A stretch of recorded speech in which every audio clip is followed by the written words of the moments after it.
Hi అండి, SVS and వెరల్స్ and jewellers నుంచి Ongole Santhanagar third line.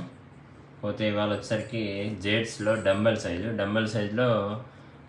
అంటే మినిమం 10 to 12 mm సైజ్ వస్తుంది. అది వచ్చేసరికి పచ్చల కెంపులు కాంబినేషన్. ఇది వచ్చేసరికి మధ్యలో పాల్ వస్తుంది. తర్వాత వచ్చేసరికి ఇది బేబీ పింక్ అండి. బేబీ పింక్లో కూడా డంబెల్ సైజ్, అవి కూడా ఇవి న్యూ ఐటమ్ అండి, న్యూ అరైవల్. నెక్స్ట్ ఇంకోటి వచ్చేసరికి అందులో గ్రీన్ ఉంది, రెడ్ ఉంది, రూబీ కలరు, తర్వాత గ్రేయిష్ అనమాట, ఎలిఫెంట్ కలర్ అనమాట. ఇది నేవీ బ్లూలో డార్క్ వస్తుంది అనమాట. తర్వాత ఆక్వామెరైన్. యాక్చువల్గా ఇది ఆక్వామెరైన్ రియల్ గ్లాస్ పిల్లు, కానీ ఇందులో ఒకటే లైన్ ఉంటే ఇది ఈ ప్రైస్కి పెట్టేసాను అనమాట. 990 రూపీస్ ఓన్లీ. ఏదైనా 990 రూపీస్ పడుతుంది. ఎవరైనా కావాల్సిన వాళ్ళు బుక్ చేసుకోండి. వచ్చేసరికి ఇందులో కొన్ని కాంబినేషన్స్ కూడా